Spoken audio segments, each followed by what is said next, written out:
ధైర్యం లేదు. ఎందుకంటే చుట్టుపక్కలంతా అక్కడ టీడీపీ మనుషులు ఉన్నారు, జనసేన మనుషులు సార్ తొక్కి పెట్టి తీసేస్తారు. ఏదో మనల్ని భయపెడితే అమ్మో ఈసారి జగన్ గారి గురించి మాట్లాడకూడదు, ఈసారి ఏమనంటే వాళ్ళు ఏమైనా చేసేస్తారేమో అని భయపడడం కోసం చేసినటువంటి పిల్ల వేషాలే గాని అంతకు మించి ఏమీ లేవండి.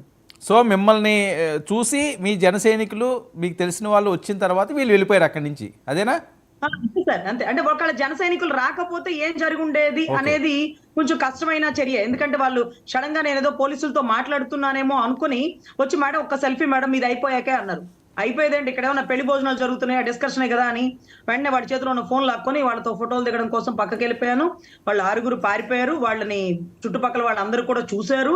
తర్వాత సరే ఏదో బెదిరిస్తుంటారు లేరా, వాళ్ళకి అలవాటైన విద్య కదా, మీరు పదండి నాతో పాటు కారెక్కే వరకు అంటూ వాళ్ళు చాలా దూరం నాతో పాటు నడుచుకుంటూ వచ్చి నన్ను కారెక్కిచ్చారండి. ఇది జరిగిన ఇన్సిడెంట్. Okay, right. చూద్దాం. ఎఫ్ఐఆర్ ఫైల్ అయింది కదా?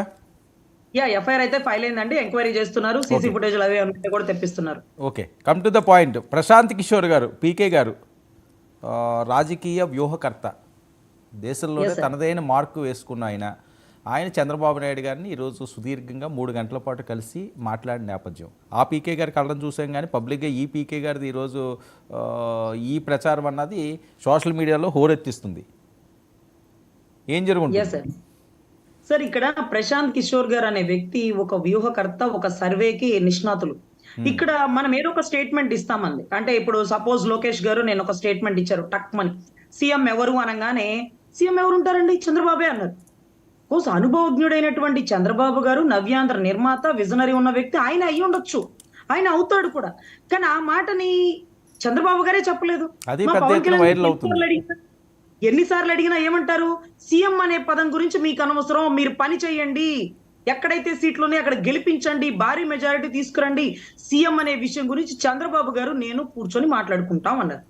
సో ఇప్పుడు పీకే గారి సర్వే వచ్చి ఏం చేస్తుందంటే, లోకేష్ బాబు గారు ఆ మాట అనగానే ఎన్ని ఓట్లు పక్కకు పోయినాయి, అసలు ఎంత డ్యామేజ్ జరుగుతుంది అంటూ ఇదంతా ఒక సర్వే. ఓకే, డ్యామేజ్ అయ్యిందండి రజనీ గారు? అదేమైనా మిమ్మల్ని అడిగితే మా విషయం మీకెందుకు అంటారేమో, నేను అడగలేదు, మీరే చెప్తున్నారు కదా, చెప్పండి. సార్ డ్యామేజ్ అవడం కాదు సార్, కొంచెం ఒక రకమైన బాధ అనిపిస్తుంది. కఠినమైన మాట టక్మని చెప్పేశారు. ఎందుకంటే అది కఠినమైన పదం అని చెప్పి చంద్రబాబు గారికి తెలుసు, పవన్ కళ్యాణ్ గారికి తెలుసు, కానీ లోకేష్ గారు టక్మని ఆ మాట అనేశారు. బహుశా అది ఫ్యాక్ట్ అయినా అయి ఉండొచ్చు, కానీ ఆ మాట ఇప్పుడు కాదు అనాల్సింది, ఎలక్షన్ తర్వాత, ఓట్ల తర్వాత నిర్ణయించుకుంటామంటే బాగుండేది.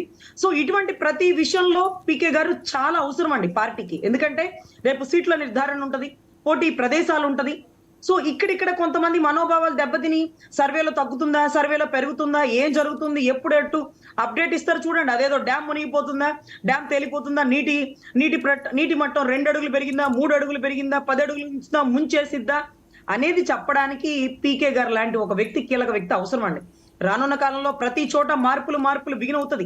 మనలో ఉండే మార్పులు అవతలోడికి అవకాశం అవ్వకూడదండి. ఓకే, రజనీ గారు మరొక విషయం. ఓకే, ఏదో తొందరలోనో ఒక్కొక్కసారి ఆ ఫ్లోలో వస్తుంటాయి కొన్ని మాటలు, అది మనం తప్పు పట్టలేము, రైట్ వాళ్ళలేము, రాంగ్ వాళ్ళలేము, కానీ దాన్ని ఆ ముఖ్య నేతలు ఎవరో కూడా ఖండించకపోవడాన్ని, ఇది కదా సోషల్ మీడియాలో బాగా వైరల్ అవుతున్న అంశం. ఓకే, లోకేష్ ఆ ఫ్లోలో ఏదో అనేశారు, అధికారం వచ్చిన తర్వాత మేము డిసైడ్ అవుతాము అని చెప్పి దాన్ని సర్ది చెప్పే ప్రయత్నం ఎవరో చేయట్లేదు.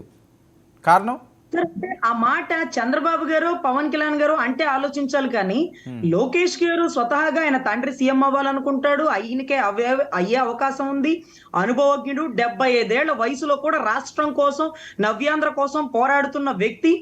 సో ఖచ్చితంగా ఆయన ఉండే ఛాన్సెస్ లో ఆయన మాట అంటాడు, కానీ అనే విధానం, మాట తీరు అనేది చాలా ఇంపార్టెంట్. బట్ పరిణితి చెందిన రాజకీయాల్లో ఆయనకి ఇంకా అంత అనుభవం రాలేదనేది అక్కడ మాకు అర్థమవుతుంది. ఎనీవే, మేమిద్దరం కలిసి పనిచేస్తాం అనేది నిర్ణయం.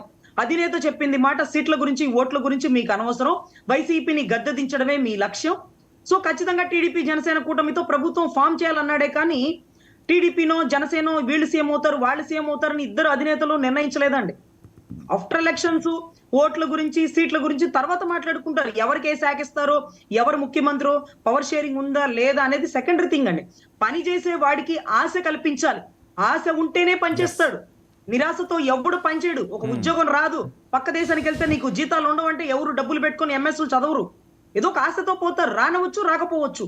సో ఖచ్చితంగా ఇటువంటి మాట మాట్లాడేటప్పుడు కొంచెం ఆలోచించి మాట్లాడితే బాగుంటుందని జ్యోత్స్న గారికి కూడా ఒకసారి నేను సభాముఖంగా విన్నవించుకున్నాను. ఎందుకంటే కొంచెం అవతల వాడికి గొడవ పెట్టడానికి ఒక ఛాన్స్ ఇచ్చిన వాళ్ళం మనం అయిపోతున్నాం. ఎందుకంటే లోకేష్ బాబు గారు మంచి అనర్గళమైన ప్రెస్ మీట్ ఇచ్చుంటారు, కానీ అంతవరకే కట్ చేసి ట్రోల్ చేస్తున్నారు. సో అంటే ఎవరికి ఎంత కావాలో అంతే తీసుకుంటారు కదండి. అవతలవాడికి అవకాశం మనం ఇవ్వకూడదు, చాలా జాగ్రత్తగా మాట్లాడాలి. ఇప్పుడు జ్యోత్స్న గారు కానీ అమ్మ రజనమ్మ అనే ప్రస్తావిస్తారు. ఆ మీటింగ్ ఆవిడ కూడా వచ్చారు, ఆవిడతో నాతో కలిసి సెల్ఫీ దిగారు. చాలా గొప్పగా మమ్మల్ని చాలా బాగా మాట్లాడాలమ్మా, ఇంకా బాగా మాట్లాడుతున్నారు మీరు, అది ఇదని మమ్మల్ని అప్రిషియేట్ చేస్తారు.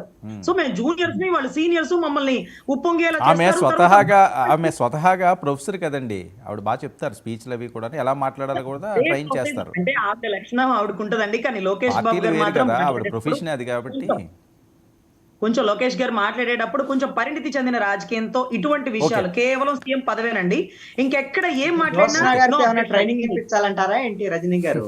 లోకేష్ గారికి జ్యోత్స్న గారితో ఏమైనా ట్రైనింగ్ ఇప్పించాలా? అయ్యో కాదండి, మీకు ఏం కావాలి? రజనీ గారు